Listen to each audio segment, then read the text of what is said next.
같이 찾으셔서 함께 봉독하도록 하겠습니다. 두 구절인데요. 같이 봉독합니다. 같이 봉독합니다. 그러므로 이제 그리스도 예수 안에 있는 자는 결코 정죄함이 없나니 이는 그리스도 예수 안에 있는 생명의 성령의 법이 죄와 사망의 법에서 너를 해방하였음이라. 아멘.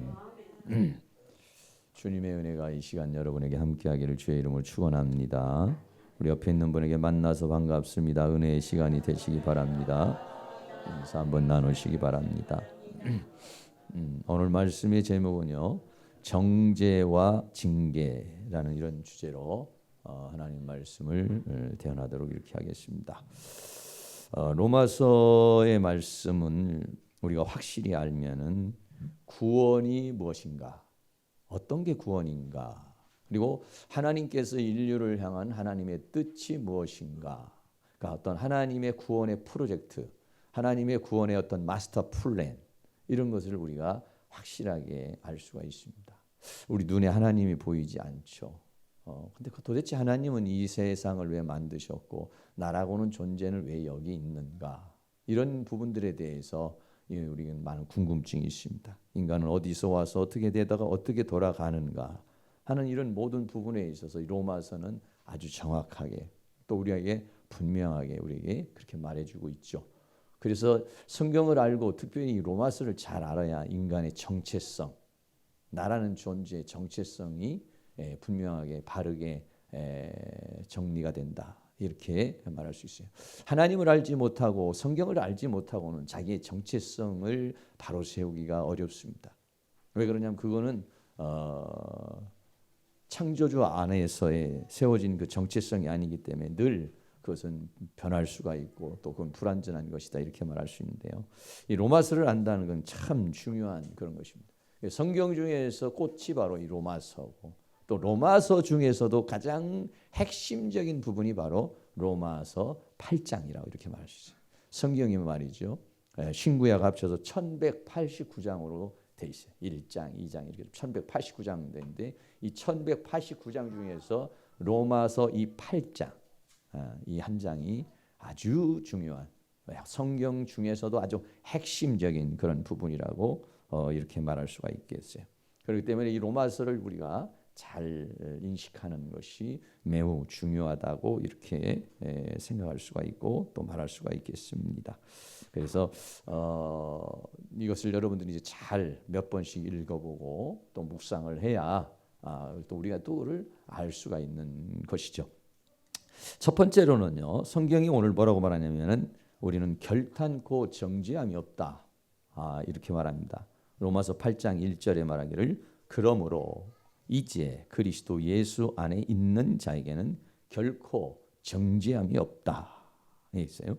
이 정죄라는 말이 나오고요, 그러므로 이렇게 말했어요. 여기서 말하는 그러므로라는 말은 무슨 말이냐면 1장에서부터 지금 7장까지를 바울은 왜 우리는 정죄함이 없는가 라고 하는 사실에 대해서 1장, 2장, 3장, 4장, 5장, 6장, 7장까지를 쭉 설명을 했어요. 아주 논리적으로 체계적으로 설명을 했어요. 그래서 그거를 이해했다면, 이렇다면 이제는 우리 그리스도 예수 안에 있는 사람이라면 그 사람에게는 결코 정죄함이 없다, 이렇게 말하고 있습니다. 이 결코 정죄함이 없다는 이 말의 원문을 보면은 결코라는 말이 우데이스라는 그런 말입니다. 이 우데이스라는 말은 우라는 말이 부정을 말하는데 데이스라는 말은 하나도 이런 말이에요. 그래서 하나도 아니다, 하나도 그렇게 될 수 없다. 부정 중에서도 아주 강한 부정을 말할 때 결코 또는 결단코, 이렇게 우리 번역할 수가 있고요. 그리고 여기서 말하는 정죄라고 하는 이 크리마라는 말은 무슨 얘기냐면 심판하다, 이런 얘기인데 보통 우리가 말할 때는 저 사람을 비판한다, 저 사람을 판단한다, 이렇게 말해요. 근데 법정에서는 이 용어가 쓰여지면은 판사가 내리는 선고를 가리켜서 말할 때 크리노라고 이렇게 말이죠. 이 크리마인데 거기에 원래는 크리마 또는 크리노인데 여기에 전치사 카타가 붙어서 아주 강하게 결코 이 정죄라는 것이 일어날 수 없다, 이렇게 오늘 우리에게 말씀하고 있는 것입니다. 그래서 정죄라고 하는 말을 다른 말로 말하면은 너는 죄인이야. 너는 죄인이기 때문에 형벌을 받아야 돼. 이게 뭐냐면 정죄라는 겁니다. 우리가 만약에 그리스도 예수 안에 있다면, 지금 로마서 1장에서부터 7장까지 그런 과정을 거쳐서 내가 만약에 그리스도 예수 안에 있다면 법으로 너는 죄인이야 이렇게 말할 수 없다는 것입니다. 또 네가 죄를 지었기 때문에 너는 형벌을 받아야 돼 이렇게 말할 수 없다는 것입니다. 그래서 우리가 이 정죄가 없다라고 하는 이 부분에 대해 있어서 좀 깊이 한번 살펴볼 필요가 있어요. 그렇기 때문에 그러므로 정죄가 없다는 이 말을 우리가 설명하기 위해서 지금까지 쭉 제가 로마서를 강의하면서 좀 설명을 했지만 여러분들이 또 잊어버린 부분도 있고 체계가 조금 덜 잡힌 부분도 있을 거예요. 그래서 정죄함이 없다는 이유를 한 7, 8가지 정도로 제가 이제 설명을 여러분들에게 이렇게 말씀을 드리려고 합니다.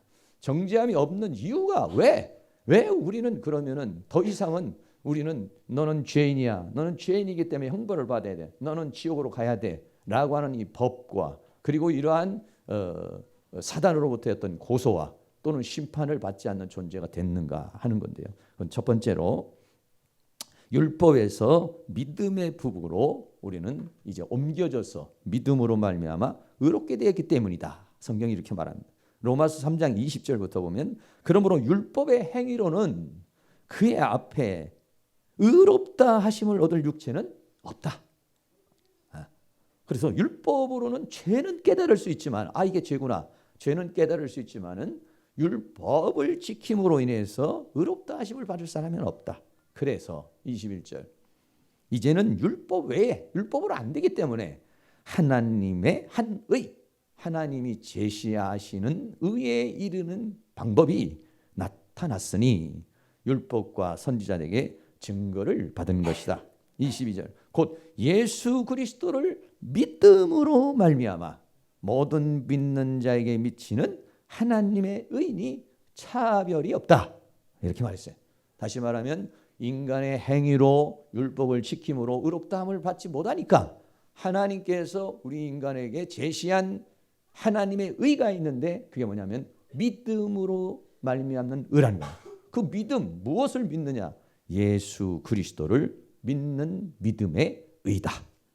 할렐루야. 그래서 우리는 이제는 율법으로 의롭게 된 사람이 아니에요. 내가 무슨 법을 지킴으로 인해서 의로운 사람이 아니에요. 예수 그리스도를 믿음으로 말미암아 의롭게 된 것이다. 그렇기 때문에 우리는 죄를 지었을지라도 율법을 다 지키지 못했을지라도 우리는 믿음으로 의롭게 된 사람이기 때문에 정죄할 수 없다 이런 얘기예요. 너는 죄인이야. 죄인이기 때문에 지옥을 가야 돼. 이렇게 말할 수 없다. 이렇게 성경이 말하고 있어요. 그것을 보충으로 설명하기 위해서 로마서 4장에서는 아브라함에 대한 이야기를 하고 있습니다. 아브라함이라는 사람이 믿음의 조상이라는 아브라함인데 이 아브라함이라는 사람이 100세가 되었어요. 하나님께서 아들이 있으리라고 말씀을 75세부터 했는데 아들이 없었죠. 그런데 하나님께서 100세가 되기 전에 너에게 아들이 있을 것이다. 이렇게 말을 해줬어요. 근데 그것을 어떻게 했느냐? 이 아브라함이 자기 아내도 아이를 가질 수 없는 상태고 자기도 그런 상태인데 그를 믿음으로 받아들였다는 거예요. 로마서 4장 19절에 그가 100세나 되어 자기 몸에 죽은 것 같음과 자녀를 낳을 수 없는 상태라는 얘기예요. 사라의 태에 죽은 것 같음. 그러니까 여성도 이제는 경수가 끊어져서 아이를 낳을 수 없는 그런 상태를 알고도 그러니까 현실적으로는 불가능하다는 거예요. 그런데도 믿음이 약해지지 아니하고 믿음이 없어 하나님의 약속을 의심치 않고 믿음에 견고해져서 하나님께 영광을 돌리며 약속하신 것을 또한 능히 이루실 줄 확신하셨으니 그러므로 이것을 저에게 의로 여기셨느니라. 네. 아브라함이 하나님 앞에 의롭게 된 것도 아브라함도 처음 갈대아우에서 날아와서 많은 죄를 지었죠. 또 하나님을 또 그 말씀을 불순종하는 일도 생겼어요. 근데 또 하나님은 아브라함을 의롭다 인정을 해줬단 말이죠. 그 의롭다함을 받은 것이 아브라함의 어떤 행위로 율법을 지킴으로 완벽했기 때문이냐? 아니라는 거예요. 믿었기 때문에 이것을 의로 여기셨느니라. 23절에 저에게 의로 여기셨다 기록된 것은 아브라함만 위한 것이 아니요, 이렇게 돼요. 아브라함 한 사람만 의롭다 하려는 것이 아니라 하나님은 의로 여기심을 받을 우리, 다시 말하면 예수 그리스도를 믿음으로 말미암아 의롭게 될 우리도 위함이니 곧 예수 우리를 죽은 자 가운데서 살리시는 이를 믿는 자니라. 할렐루야. 그러니까 우리는 의롭게 되는 것이 내가 얼마만큼 죄를 안 짓고 내가 얼마만큼 율법을 잘 지키고 내가 얼마만큼 봉사하고 이런 기준으로 의롭게 되는 것이 아니란 말이에요. 왜? 그걸로는 믿는 자나 안 믿는 자나 저나 여러분이나 똑같이 다 죄인이라는 것이죠. 조금 많은 죄인, 조금 덜 죄인, 조금 괜찮은 사람, 조금 덜 괜찮은 사람의 차이만 있을 뿐이지 모두가 다 죄인이기 때문에 율법으로는 의롭게 될 수 있는 존재가 이 세상엔 하나도 없다. 의인은 없다. 한 사람도 없다. 그래서 하나님께서 제시하는 방법은 뭐냐? 믿음의 의다 이런 얘기죠. 할렐루야. 그래서 우리는 믿음의 의로 마귀가 우리에게 너는 죄인이야, 너는 율법을 지키지 못했어 이렇게 말해도 나는 내가 의롭게 된 것은 율법으로 의롭게 되고 내 행위로 내 의로 의롭게 된 게 아니라 믿음으로 의롭게 된 것이야. 사탄은 물러갈지어다. 할렐루야. 그렇게 할 수 있다 이런 얘기입니다. 두 번째로 우리가 그래서 이제는 죄인에서 의인이 되었다 이렇게 말하고 있습니다. 로마서 5장 8절 말씀에 우리가 아직 죄인 되었을 때 예수님 그리스도께서 우리를 위하여 죽으심으로 하나님께서 우리에게 된 자기의 사랑을 확증하셨는데 그러면 이제 우리가 그 피로 인하여 예수님이 십자가에 못 박혀 죽으심으로 그 피를 흘리셨어요. 죽음으로 피를 흘리시고 맞음으로 피를 흘리셨어요. 그래서 그 피로 인하여 우리는 어떻게 죄 사함을 받고 의롭다 하심을 얻었은지 더욱 그로 말미암아 진노하심에서 구원을 얻을 것이다. 우리가 만약에 죄가 있다 할지라도 우리가 조금 전에도 우리 대표기도 하시는 우리 집사님도 그렇지만은 내가 한중한 죄를 지었을지라도 우리는 어떻습니까? 마귀가 우리를 참수하려고 우리를 지옥으로 끌려가려고 해도 어떻습니까? 예수 그리스도를 믿으면 그 죄는 사해지는 것입니다. 할렐루야. 그래서 마태복음 26장에 예수님께서 최후의 만찬을 하시면서 이렇게 말했습니다. 포도주를 나눠주시고 그리고 떡을 나눠주시면서 그렇게 말합니다. 포도주를 나눠주시면서 이것은 죄사함을 얻게 하려고 많은 사람을 위하여 흘리는 바 나의 피, 곧 언약의 피니라. 그러니까 우리는 죄사함을 받은 것입니다. 네. 내가 똑똑해서 내가 잘나서 아니라 예수님이 대신 나를 위하여 죽으심으로 그 피로 죄사함을 받았기 때문에 우리는 결코 정죄함이 없다. 할렐루야. 그렇게 오늘 말하고 있습니다. 세 번째는요, 우리는 심판과 형벌을 받지 않는다는 것입니다. 왜 그러느냐? 로마서 4장 25절에 예수는 우리 범죄함을 위하여 내어줌이 됐다. 내어줌이 됐다는 것은 예수님이 대신 죄인이 되어서 예수님이 대신 제물이 되어서 십자가의 고통을 당하시고 나를 대신해서 고통을 당하고 죽으셨기 때문에 형벌을 다 받았다는 얘기죠. 내가 잘못한 것을 채찍을 예수님이 대신 맞아주시고 내가 잘못 생각한 걸 가시면류관을 써서 피를 흘려주시고 내가 손으로 지은 죄를 위해서 못에 박혀서 고통을 당하시고 내 발로 지은 죄를 못을 박아서 예수님과 고통을 당하시고 그리고 결국은 형벌로 죽으셨으니까 우리를 위하여 내어줌이 됐기 때문에 그렇기 때문에 우리는 어떻습니까? 마귀가 우리로 죄로 인해서 우리를 형벌을 가하려고 해도 우리는 어떻게 합니까? 나를 위해서 예수님이 대신 십자가에 못 박혀 죽으셨어. 내 죄를 위해서 예수님이 대신 형벌을 받았기 때문에 나는 형벌을 받지 않아. 할렐루야. 그렇게 말할 수 있는 것입니다. 다시 말씀드립니다. 이거에 대해서 이사야 53장 5절은 이렇게 말해요. 예수님이 찔리신 것은 예수님이 창에도 찔리고 또 여러 가지 고통으로 못에도 찔리고 이렇게 찔린 것은 그분이 그냥 무슨 문제가 있어서 그런 것이 아니라 우리의 허물을 인함이요. 할렐루야. 예수님이 당하신 고통은 바로 나의 그 죄로 인한 형벌을 예수님이 당하셨다. 예수님이 찔리시고 예수님이 상함을 받고 예수님이 징계를 받고 예수님이 채찍에 맞은 것은 바로 다 우리와의 연합의 관계 속에서 나를 대신해서 형벌을 받았기 때문에 나는 더 이상 결코 더 이상 형벌을 받지 않는다는 것이에요. 누구와? 그리스도 예수 안에 있는 자. 그리스도 예수 안에 있는 자는 뭡니까? 예수님이 나를 위해서 대신 십자가에 못 박혀 죽으셨다는 걸 믿는 자에게는 이 법이 다 적용이 되는 것입니다. 할렐루야. 네 번째입니다. 네 번째는 아담 안에서 이 살던 우리들이 예수님 안으로 옮겨졌다 이렇게 말하고 있어요. 로마서 5장 12절 이러므로 한 사람으로 말미암아. 여기 한 사람은 아담을 가리켜 말합니다. 아담 한 사람으로 말미암아 죄가 세상에 들어오고 죄로 말미암아서 인간에게는 사망이 왔어요. 이와 같이 모든 사람이 죄를 지었으므로 이랬어요. 아니 아담 한 사람이 죄를 지었으면 아담 한 사람으로 끝나는 것이지 왜 아담 한 사람이 지은 죄가 모든 사람이 죄를 지었다 이렇게 말을 하는 얘기예요.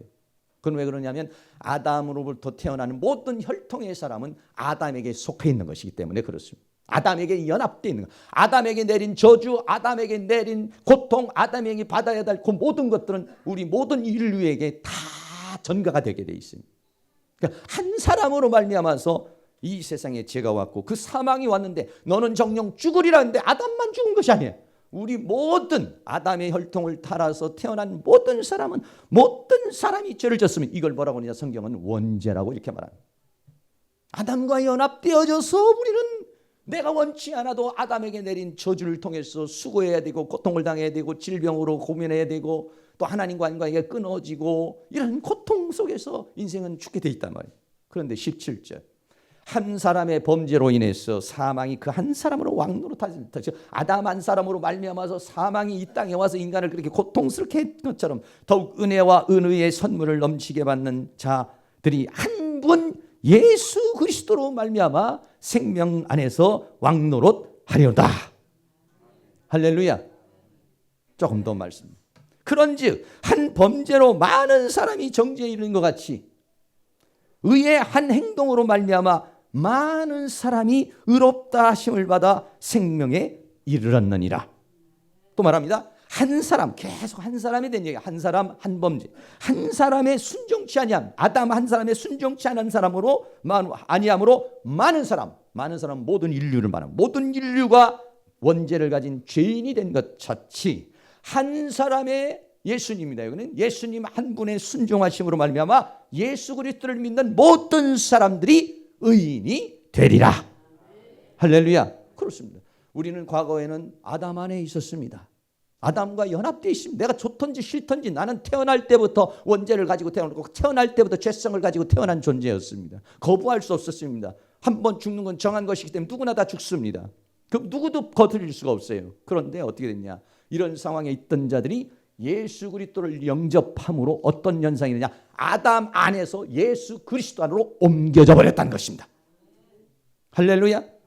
그러니까 예수 그리스도 안으로 와서 예수님이 순종하신 것이 나의 순종이요, 예수님이 죽으신 것이 나의 죽음이요, 예수님이 부활하신 것이 나의 부활이요, 예수님에게 관계된 모든 은혜를 연합되어 내가 그분을 믿음으로 말미암아 연합되어서 내가 예수 안으로 옮겨졌다 이런 얘기죠. 그래 그 모든 혜택을 누리는 사람이 됐다 이런 얘기죠. 그렇기 때문에 우리는 아담 안에 있지 않습니다. 이제는 예수 그리스도를 영접하여 예수 그리스도 안에 있는 사람은 아담 안에 있지 않습니다. 아담의 법에 적용되지 않습니다. 그걸 제가 그렇게 말했습니다. 북한에 계신 분이 남한으로 와서 탈북을 하면은 더 이상 여기에 남한에 온 사람은 북한의 법을 적용하지 않습니다. 북한의 법에 의해서 뭐 당신은 몇 세에 뭐 군에 가야 됩니다. 무슨 법을 했어요? 이렇게 해야 됩니다. 뭐 여러 가지 북한 법이 있겠지만 남한으로 와버리면은 북한에서 탈출해서 남한으로 와버리면 남한의 법을 받는 것이지 북한의 법을 타치를 받지 않습니다. 다시 말하면 우리가 아담 안에 있을 때는 아담 안에게 적용된 모든 법을 우리 다 적용돼 있어요. 그러나 예수 그리스도 안으로 옮겨지게 되니까 그때부터는 아담 안에 있는 법이 아무런 소용이 없어져 버렸어요. 정죄가 없어져 버렸어요. 그 법에 우리는 따를 필요가 없는 사람이 되었다. 할렐루야. 이거는 놀라운 것입니다. 이거는 여러분 북한에서 탈출해서 남한으로 올 정도가 아니라 저 사단의 속을 속에 있던 자들이 바로 생명 예수 그리스도 안으로 돌아온 것입니다. 그거를 요한복음 5장 24절은 이렇게 말했어요. 내가 진실로 너에게 이르노니 내 말을 듣고 또 나 보내신 이 하나님을 믿는 자는 영원한 생명을 얻고 있고 그리고 심판에 이르지 않아. 왜냐? 사망이라는 세계에서 생명으로 옮겨졌기 때문이다, 이런 얘기죠. 할렐루야. 여러분이 만약에 진심으로 내가 예수 그리스도를 구주로 영접했고 그 영이 그리스도의 영이 있는 사람은 이미 어떻습니까? 사망에서 생명, 영원한 생명을 가졌고 더 이상은 심판에 이르잖아. 정죄가 없어요. 그리고 우리 어떻게 되느냐? 왜 그러느냐? 이미 사망이라는 세계, 아담이라는 그 세계에서 벗어나서 어떻게 했습니까? 옮겨졌다, 이런 얘기죠. 할렐루야. 그렇기 때문에 우리는 정죄함이 없다는 얘기입니다. 사랑하는 모든 성도님들이 이렇게 다 옮겨진 은혜가 있기를 주의 이름으로 축원합니다. 아직 옮겨지지 않은 사람은 빨리 옮겨야 돼. 여러분이 옮겨진 사람은 이거를 강력히 주장해야 됩니다. 그리고 이걸 강력히 믿을 때 효과는 언제? 하나님이 이루어 놓은 것은 언제 효과가 일어나냐? 믿을 때 효과가 일어나는 것입니다. 다섯 번째는 로마서 6장에서 말합니다. 옛사람이 죽고 새 사람이 됐다는 것입니다. 자, 우리는 아담 안에 있었던 자가 이제는 예수님 안으로 왔어요. 예수님 안에 와서 어떤 현상이냐? 예수님과 내가 연합이 되어버렸다는 거예요. 강력한 연합이 돼. 어떤 연합이 됐냐? 로마서 6장 4절에 그러므로 우리가 그의 죽으심과 합하여 세례를 받음으로 그와 함께 장사되었나니.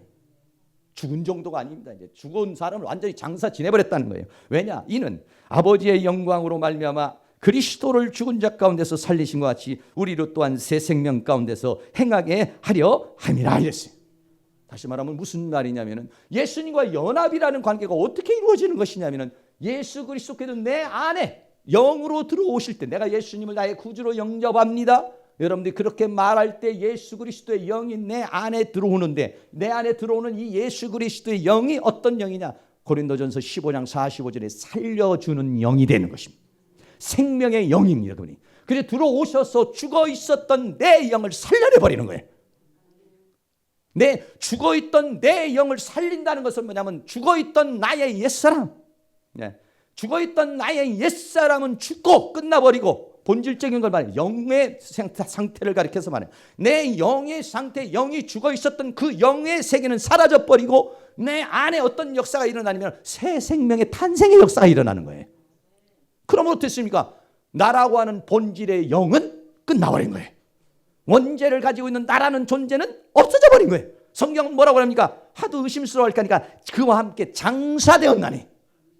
예수 죽음 나의 죽음, 예수 장사된 거 나의 장사, 예수 부활 나의 부활이 되는 것이다, 이런 얘기예요. 그거를 5절에서는 만일 우리가 그의 죽으심을 본받아 연합한 자가 됐다면 내가 예수 그리스도 안에 있고 예수 그리스도가 내 안에 들어와 내 영을 살리고 내 영이 살려서 예수가 내 안에 있고 나는 예수님 안에 있는 이 상태가 이루어졌다면 죽으심을 본받아 연합한 자가 되면 그의 부활을 본받아 연합한 자가 될 것이다. 그래서 우리가 알거니와 우리 옛사람은 뭡니까? 나의 옛 본성을 가지고 있는 옛 원죄를 가지고 있는 나의 영혼을 가리켜 말하는 것입니다. 나의 영이 옛사람이 예수와 함께 십자가에 못 박힌 것은 이제는 죄의 몸이 멸하여 다시는 우리가 죄에게 종노릇하지 아니하려는 것이다 라고 말합니다.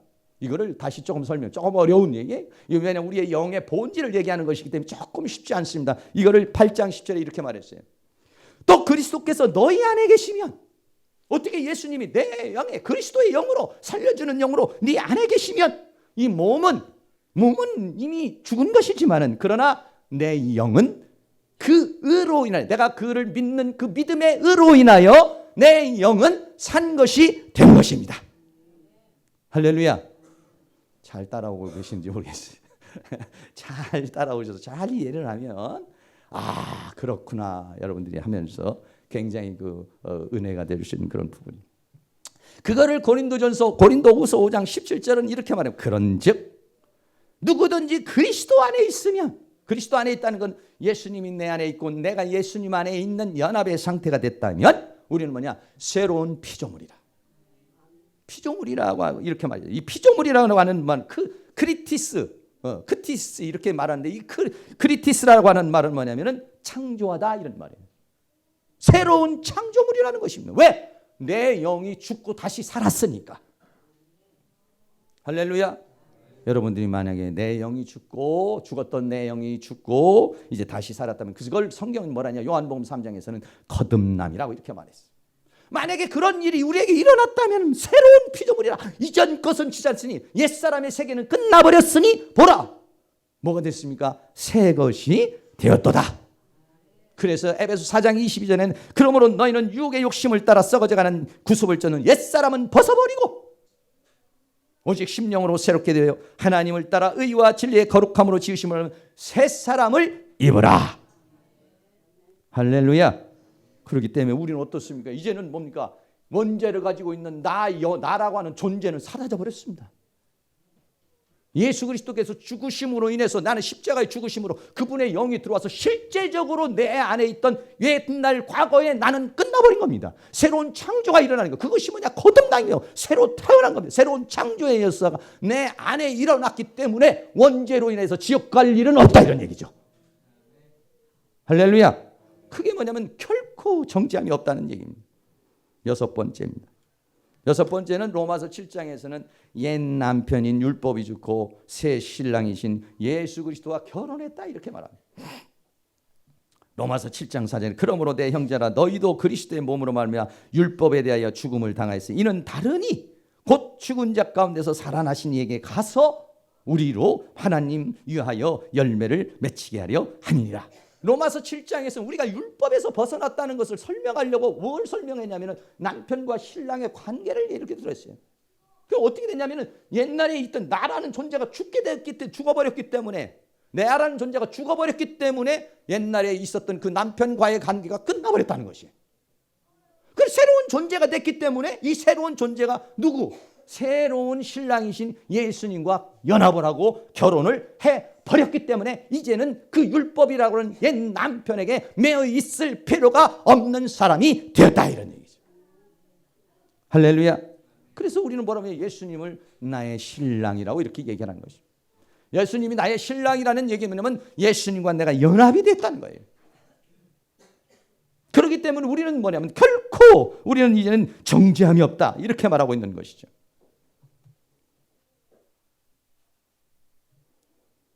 그래서 로마서 6장 14절 말씀에는 죄가 너희를 주관치 못하리니 이는 너희가 법 아래 있지 않고 이제는 우리는 이제 법 아래 있는 게 아닙니다. 율법 아래 있지 않아요. 죄 아래 있지 않아. 우리는 어떻게 했냐? 은혜 아래 있다 이거예요. 왜? 예수님 안에 있기 때문이다 이런 얘기. 할렐루야. 그런데 우리 안에는 두 법이 존재한다는 것입니다. 그럼에도 불구하고 나라고 하는 본질적 존재인 영이 그런 역사를 이루었지만 로마서 7장에서는 뭐라고 하냐? 여전히 나는 육신이라고 하는 이 몸을 입고 살고 있다 이런 얘기예요. 그렇기 때문에 나라고 하는 존재, 육신의 자아인 나, 영의 자아인 나, 이 두 나가 내 안에서 존재한다는 것입니다. 로마서 7장 20절 그러므로 내가 한 법을 깨달았노니 곧 선을 행하기 원하는 나, 이게 자아입니다. 선을 행하기 원하는 나 자아와 악이 함께 있는 것이다. 내 속사람으로는 하나님의 법을 즐거워하되 내 지체 속에서 한 다른 법이 내 마음의 법과 싸워 내 지체 속에 있는 죄의 법 아래로 나를 사로잡아 오는 것을 보는도다 라고 그랬어요. 다시 말하면 우리 안에서 두 법이 존재하면서 우리에게서 역사를 한다는 얘기죠.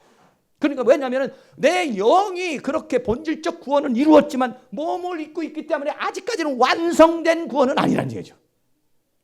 영역을 이제는 넓혀가는 것이다 이런 얘기예요. 그래서 로마서 8장에서는 그것을 어떻게 이룰 것인가, 어떻게 죄와 사망의 법이라는 그 법에 있는 우리를 생명의 성령의 법으로 우리를 완전케 자유할 것인가, 우리의 영에서 나아가서 우리의 혼적인 부분에서 영으로서 육신을 다스리는 부분, 그리고 더 나아가서는 삶의 부분, 그리고는 완성의 부분으로 갈 수 있느냐, 이것을 설명한 것이 뭐냐면 로마서 8장인 것입니다. 로마서 8장 2절에 말해 이는 그리스도 예수 안에 있는 생명의 성령의 법이 죄와 사망의 법에서 너를 해방하였음이라. 이 얘기는 무슨 얘기냐면 하나님께서 이루실 것이라는 것이고 그렇게 우리를 이루어 나갈 것이라는 것입니다. 어떻게 이루어 나는가? 영에서 혼으로 그리고 육으로 삶으로 나중에는 부활의 영광의 몸으로 완성할 것이다 이런 얘기입니다. 그래서 우리에게는 두 법이 존재하고 있습니다. 어떻게 두 법이 존재합니까? 하나는 우리 안에 우리 옛날에는 우리는 모두가 다 율법 아래 있었어요. 율법 안에 있던 자가 어떻게 합니까? 건너갔어요. 다른 세계로. 어떻게 건너갔습니까? 율법이 아니에요. 이제는 우리는 믿음의 세계로 건너가 버렸어요. 할렐루야. 옛날에는 아담 안에 있었던 사람인데 이제는 어떻습니까? 예수님 안으로 건너가 버렸어요. 그리고 어떻습니까? 나는 옛사람 또 옛 남편에게 소통했던 우리들이 어떻습니까? 이제는 새 사람이 됐고 새 신랑이신 예수 그리스도와 함께 결혼이 되어버리고 말았어요. 그리고 우리는 육신의 법 속에 있고 죄의 법 아래 있었던 사람들이 어떻습니까? 육신의 법에서 마음의 법으로 죄의 법에서 하나님의 법으로 옮겨지는 사람이 되어버리고 말았어요. 더 나아가서는 우리는 죄와 사망의 법에 있고 사망의 나무에 속해 있었던 우리들이지만은 이제는 어떻습니까? 생명의 성령으로 옮겨져 버렸어요. 사망의 나무에서 생명의 나무로 옮겨져 버렸어요. 그러니까는 결코 정죄함이 없다는 얘기입니다. 할렐루야. 사랑하는 모든 성도님이 이 세계에서 저 세계로 반드시 넘어갈 수 있기를 바랍니다. 이 세계가 로마서 이 세계가 누가복음 16장에 말하는 이 세계는 음부의 세계. 부자가 간 음부의 세계. 저 세계는 어떤 세계입니까? 거짓 나사로가 간 하나님의 나라의 세계인 것입니다. 우리는 죽으면 부자와 같이 음부에 갈 수밖에 없는 이 사망의 법 안에 있었던 우리들이 어땠습니까? 예수 그리스도를 믿음으로 사망에서 생명으로 옮겨졌느니라. 할렐루야. 이 구원의 시작을 빌립보 1장 6절은 그렇게 말합니다. 너희 속에 착한 일을 시작하시니가. 우리 내 안에 어느 날 예수님이 내 안에 오셔서 그 일을 시작하셨어요. 이 구원의 역사를 시작했어요. 어느 날 나도 모르게 예수 믿게 됐고 나도 모르게 교회에 오게 됐고 나도 모르게 하나님 앞에 나오게 됐어요. 그걸 누가? 너희 속에 착한 일을 시작하신 하나님이 그리스도 예수의 날까지 이루실 줄을 우리가 확신하노라. 여러분이 믿으면 하나님께서 나를 그렇게 확실하게 그렇게 만들어 주실 줄로 믿습니다. 이렇게 믿으면은 우리들이 이제는 두 법 안에서 있지 않냐고 저쪽에 있는 법 안으로 탁 우리가 옮겨져서 그 안에 있는 모든 하나님의 은혜와 사랑과 축복을 받아 누리는 그런 역사가 우리에게 일어나게 될 줄로 믿습니다. 한 가지 더 말씀드릴 게 있습니다. 정죄와 징계에 대한 구분입니다. 자, 새 생명을 가지고 있는 모든 사람에게는 예수 그리스도 안에 있고 새 생명을 가져 거듭난 사람들에게는 정죄함이 없다 이런 거예요. 심판도 없고 죄에 대한 형벌도 없다 이런 거예요. 그러나 문제가 있어요. 뭐가 우리에게 남아있느냐? 자녀로서의 징계가 시작된다. 자녀로서의 징계가 이 징계라는 말이 무슨 말이냐면 헬라어로 파이데이아라는 말이에요. 이 파이데이아라는 말은 우리를 하나님의 자녀가 탄생했으면 양육시키고 교육시키고 훈련시키는 것, 이걸 가르쳐서 뭐라고 하냐? 파이데이아라고 그래요.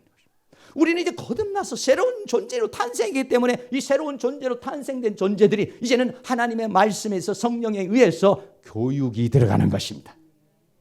할렐루야. 근데 많은 사람들은 여러분들이 만약에 이제는 예수 그리스도를 영접하고 내가 하나님의 자녀가 된 상황에서 죄를 지을 수 있어요. 죄를 짓는다고 해서 그 죄에 대한 형벌을 받는 게 아닙니다. 우리는 죄에 대한 심판을 받는 게 아닙니다. 왜? 정죄가 없어요. 왜? 예수님이 다 막아버렸기 때문에. 남은 건 뭐냐? 징계가 있다는 거예요. 왜 하나님대로 안 사는 거야? 하나님의 뜻대로 안 사는 거야? 하나님 아버지께서 그 자녀를 다루시는 것처럼 그 자녀를 교육시키기 위해서 때로는 매를 드시고 때로는 꾸지람을 주시고 때로는 훈계를 주시는 것이지 우리는 죄로 인한 형벌이 아니라는 것이에요. 근데 많은 사람들은 이거를 우리가 헷갈리게 생각하는 거예요. 내가 죄를 지으면은 내가 이렇게 죄를 져서 이런 벌이 온 것이야. 이런 형벌이 온. 아니요. 우리 예수 믿는 사람이 결코 정죄함이 없는 것입니다. 아직 예수 그리스도가 자기 안에 들어오지 않고 새 생명을 받지 못한 사람, 거듭나지 못한 사람은 아직도 죄 아래 있지만 예수 그리스도를 영접해 새 생명을 가지고 거듭난 사람은 아직 우리는 어떻게 죄 아래가 아니에요. 우리 은혜 아래, 믿음 아래에 있는 것입니다. 그렇기 때문에 우리에게는 말이에요, 죄로 인한 형벌이 아니에요. 죄로 인한 형벌이라 하나님께서 우리를 자녀로 만들어서 이제는 하나님의 자녀로 만들어 하나님 나라로 입성시키기 위한 교육이 있는 것이라 있는 거죠. 그걸 히브리서 12장에서 너무 자세하게 말했습니다. 또 아들들에게 권하는 것 같이 너희에게 권면하신 말씀을 주었도다. 이랬을 때 내 아들아, 주의 징계하신 파이데야 너를 훈련을 시키고 교육시키는 것을 경하게 생각하지 마. 가볍게 여기지 마. 그에게 또 꾸르짐을 받을 때도 낙심하지 말라 라고 그렇게 우리에게 말씀합니다. 자녀로서의 우리들은 이제는 나아가면서 여러 가지 교육을 받는 거예요. 그렇기 때문에 어떻습니까? 자녀가 되기 위해서 하나님의 자녀가 되고 하나님 나라의 영광의 보좌에 앉고 하나님 나라의 그리스도와 더불어 왕노릇하는 사람이 되기 위해서는 그만한 성품과 인품과 하나님의 말씀의 사람으로 그리스도의 형상의 사람으로 만들어져 가기 때문에 하나님께서 우리를 직접 다루시는 것이다, 이런 얘기예요. 그것이 꼭 죄로 인하여 당하는 고통같이 보이지만은 아니란 얘기예요. 할렐루야. 그래서 어떻게 다루어 나가십니까? 꾸지람을 받을 때 낙심하지 말라는 거예요. 히브리서 12장 5절에 또 아들들에게 권하는 같이 너희에게 권면하신 말씀을, 내 아들아, 주의 징계하심을 경히 여기지 말고 그에게 꾸지람을 받을 때에 낙심하지 말아라. 여러분이 만약에 죄를 짓고 여러분이 하나님 말씀대로 살지 못해서 문제가 생겼을 때, 하나님의 다루심이 있을 때 절망하고 낙심하고 죄책감에 빠지고 수치심에 빠지지 말라는 것입니다. 왜? 그것은 하나님의 다루심 속에 있는 것이기 때문에. 낙심하라고 주는 것이 아니라 다시 일어서라고 주시는 것이니까. 할렐루야. 두 번째는 사랑하기 때문에 교육하는 것이다. 히브리서 12장 6절에 주께서 그 사랑하시는 자를 징계하시고, 아들처럼 사랑하기 때문에 징계하는. 여러분이 만약에 내 마음대로 살아도 아무런 일이 안 일어난다. 그러면 그 사람은 사랑하지 않는 사람일 가능성이 많아. 사랑하시는 자를 징계하시기 때문에, 이건 사랑의 채찍이고 사랑의 훈계이기 때문에 여러분들이 실망하고 낙심하지 말라는 것입니다. 그리고 세 번째는 하나님의 자녀로 받으시기 위해서는 채찍질을 한다는 거예요. 똑같은 말인데 히브리서 12장 6절에 주께서 그 사랑하시는 자를 징계하시고 받으시는 아들마다, 받으시는 아들마다는 뭡니까? 하나님의 자녀로서의 그런 자격을 갖추고 또 모습을 갖추고 점없는 사람으로, 흠없는 사람으로 만드시는 그 아들로 받으려고 그러니까 하나님이 어떠냐? 채찍질한다, 이런 얘기예요. 할렐루야. 그러니까 우리가 채찍질 받을 때 막 어떤 요즘에는 애들이 막 때리면 도망가고 그러지만 여러분들이 때리고 그럴 때는 아프겠지만, 그러나 그게 뭐냐면 하나님을 나로 하여금 그리스도의 영상의 사람을 만들기 위한 채찍이니까 조금 아프더라도 참고 여러분들이 참 그것을 견뎌나갈 수 있는 은혜가 있기를 바랍니다. 왜냐하면 하나님이 이것을, 네 번째는 우리를 아들로 대우한다는 거예요. 히브리서 12장 7절에 너희가 참으면 징계를 받기 위함이라 하나님이 아들과 같이 너희를 대우하시나니. 우리를 아들로 대우를 하시는 거예요. 아들로 여기시는 거예요. 그렇기 때문에 하나님이 아들과 같이 너희를 때문에 어찌 아비가 징계하지 않는 아들이 있으리요. 자기 멋대로 살고 아버지의 뜻을 따라도 어긋러뜨리고 죄악으로 가는데 어떤 아버지가 그 아들을 보고 가만히 있겠느냐는 것이죠. 그래서 하나님이 오셔서 채찍질을 하시기도 하고 훈계도 하시는데, 우리는 그것이 내가 죄로 인하여 이 형벌을 받는 거나 죄로 인하여 고통을 받는 것이라고 착각하는 것입니다. 아니에요. 우리는 결코 정죄함이 없습니다. 내가 예수 그리스도 안에서 새 생명을 받았다면, 그리스도 안에 있다면 이것은 죄로 인한 채찍이 아니라 자녀로서 받는 것입니다. 죄인으로서 받는 형벌이 아니라 자녀로서 받는 교육이라, 이런 얘기예요. 이거는 엄청난 차이가 있는 것입니다. 죄인으로서 당하는 형벌이 아니고 그 죄인으로서 당하는 형벌은 끝머리가 지옥입니다.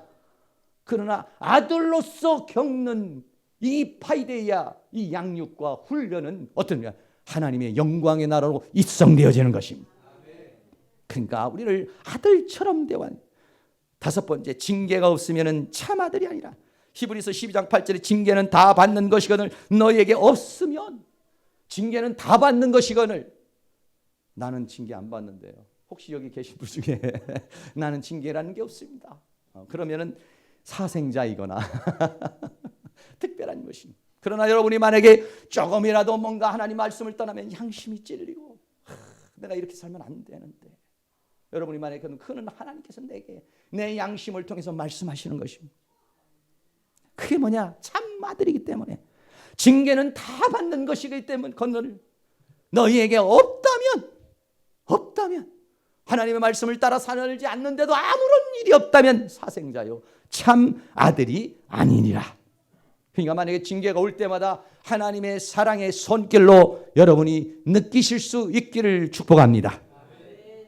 결국은 하나님께서 하시고자 하는 거면 우리를 거룩에 참여케 하기 위한 훈련이라는 거예요. 히브리서 12장 9절에 또 우리 육체의 아버지가 우리를 징계하여도 공경하였거늘 하물며 모든 영의 아버지께 더욱 복종하여 살려 하지 않겠느냐. 저희는 잠시 자기 뜻대로 우리를 징계하였거니와 오직 하나님은 우리의 유익을 위하여 그의 거룩하심에 참여케 하시느니라 그랬어요. 오늘날 물론 부모들도 자기의 유익을 보다는 자녀의 유익을 위해서 하지만 근데 부모들이 하는 교육은요 대체적으로 보면은요 자기 소원풀이를 하는 경우가 많아요. 너는 꼭 의사가 돼서 뭔가 병으로 한이 맺힌 사람은 자녀를 꼭 의사로 만들려고. 또 어떤 재판이나 이런 걸로 문제가 생기면 너는 꼭 형사라도 되라. 판검사가 되든지 형사가 되라. 아니면 돈으로 인해서 한이 맺힌 사람 너는 꼭 부자가 되라. 이 아이는 지금 나가서 예술을 하고 미술을 해야 될 사람인데 돈을 벌어라. 얼마나 부담이 되겠습니까? 이 아이는 공무원을 해야 될 사람인데 이 아이에게 너는 꼭 사업가가 돼서 돈을 벌어라. 얼마나 부담이 되겠어요. 여러분 자녀는요 자기의 소원을 성취하는 존재가 아니라 그 존재가 가지고 있는 것을 개발해 주는 것입니다. 하나님께서는 우리의 유익을 위하여 그의 거룩하심에 참여케 하네요. 거룩하심에 참여케 한다는 말은 어떤 말입니까? 하나님의 영광에 우리를 이르게 하려는 것이다 이런 얘기예요. 그래서 어떻게 됩니까? 믿음의 주요 온전케 하시는 예수님을 바라보자. 저는 그 앞에 있는 즐거움을 인하여 십자가를 참으사 부끄러움을 개의치 아니하시더니 하나님 보좌 우편에 앉았다. 예수님도 이 땅에 오셔서 이 십자가의 고난과 그 고통을 넘어가서 보좌에 앉으신 것처럼 너도 이 땅에서는 그런 교육과 훈련과 양육을 통해서 보좌에 가는 것이니까. 그러니까 힘들 때마다 어떠냐? 믿음의 주요 온전케 하시는 내가 믿는 예수님이요 내 안에 들어오셔서 나를 온전케 만들어 끌고 가시는 예수를 바라보자. 영의 눈으로도 바라보시고 말씀의 눈으로도 바라보시고 기도의 눈으로도 바라보셔서 그 앞에 있는 즐거움의 십자가를 참은 것처럼 여러분도 이 양육의 과정, 이 파이데이아의 훈련의 과정을 거쳐서 하나님 보좌에 앉을 수 있는 그런 은혜가 일어날 수 있기를 주의 이름으로 축복합니다. 요한계시록 3장 21절에 예수님이 이렇게 말합니다. 이기는 그에게는 내가 이기고 보좌에 함께 앉게 주기를 내가 이기고 아버지 보좌에 함께 앉은 것 같이 하리라. 예수님은 십자가를 통해 보좌에 앉으셨어요. 하나님 보좌의 우편에 앉으신 것처럼 예수님의 소원은 뭐냐면 내가 이 십자가를 통해서 보좌에 앉은 것처럼 너도 이 십자가의 과정을 거쳐서 보좌에 앉기를 원하노라. 이게 예수님의 우리를 향한 소명이고 내 안에 영으로 계신 그분, 내가 그분 안에 있고 그분이 내 안에 계시는 그리스도의 영이 계셔서 나에게 그 영으로 나에게 말씀하시고 나에게 그렇게 소망을 두시는 그 뜻이 뭐냐면 너를 이 영광의 보좌에 앉게 하기를 원한다. 할렐루야. 그래서 마지막으로는 힘들지만 가야 된다는 얘기입니다. 히브리서 12장 11절에 무릇 징계가 당시에는 즐거워 보이질 않습니다. 여러분은 만사가 영통하고 아무 일도 일어나지 않았으면 좋겠지만 살다 보면 이런 일 저런 일 수없는 일들이 보여. 그게 즐거워 보지 않아. 이게 무슨 축복이야. 예수님인데 이게 뭐야. 내 열심히 기도하는데 이게 뭐야. 여러분들이 그런 실망스러운 상황이 일어날 수도 있다. 슬퍼 보인다. 그러나 그로 말미암아 연달한 그 과정을 참고 넘어간 자에게는 의의 결과인 평강의 열매를 맺는다. 할렐루야. 그렇기 때문에 우리는 이제 가는 겁니다. 그러므로 히브리서 12장 12절에 피곤한 손과 연약한 무릎을 일으켜 세우고 할렐루야. 오늘 사랑하는 성도님 힘 빠진 손에 힘이 들어가기를 축복합니다. 다리에 힘이 들어가기를 축복합니다. 그래서 우리들이 이제는 어떻게 합니까? 우리 히브리서 12장 1절에 이러므로 우리에게 구름같이 둘러싼 허다한 징 이게 나만 가는 게 아니라 히브리서 11장에 보면 믿음의 수많은 선진들이 간 길이라 이게 모든 무거운 것과 얽매기 쉬운 것을 벗어버리고 인내로서 우리 앞에 당한 경주를 힘차게 달려갈 수 있는 은혜가 일어날 수 있기를 주의 이름으로 축원합니다. 결론적으로 말씀드립니다. 징계와 범죄, 정죄와 징계. 새 생명을 받은 사람은 죄에서 자유하게 됐습니다. 율법에서 자유하게 됐어. 그래서 정죄가 없습니다. 그러나 예수 그리스도의 형상을 본받게 하는 양육의 과정을 거쳐야 되는 거예요. 문제는 뭐냐? 하나님이 우리에 대한 기대가 너무 커요. 하나님께서는 우리를 어떤 존재로 만들기가 최고의 존재로 만들기를 원해요. 여러분의 자녀를 최고의 존재로 만들기를 원하시죠? 여러분의 자녀가 최고의 존재가 되기를 원하시죠? 거지나 되고 꼴등이나 되고 아무렇게 살기를 원하는 부모가 어디에 있겠습니까? 우리 하나님 아버지도 우리에게 소망을, 우리가 최고의 존재가 되기를 원해요. 어떤 존재로? 예수님과 같은 형상의 사람으로 만들어지기를 원해요. 우리를 최고의 신부로 만들기를 원해요. 그리고 우리를 가장 아름답고 존귀한 보석으로 만들기를 원하는 것이요. 더 나아가서는 우리를 왕으로 만들기를 원하는 것이요. 그래서 예수 믿고 여러분들이 좀 힘든 겁니다. 이거는 죄로 인한 고통이 아니라 하나님께서 나를 왕도의 길을 가, 그리스도와 함께 보좌에 앉혀서 영광을 함께 누리는 영생복락을 누리게 하려는 하나님의 뜻인 것을 생각하고 힘을 내셔서 천성을 향해서 달려갈 수 있는 그런 은혜가 일어날 수 있기를 주의 이름으로 축원합니다. 할렐루야. 우리 다 같이 한번 찬송. 생명나무입니다. 우리는 생명나무를 먹고 생명나무가 돼서 많은 사람에게 생명을 주는 사람이 됐습니다. 찬양 한번 드리고 기도 한번 한 3분 하겠습니다.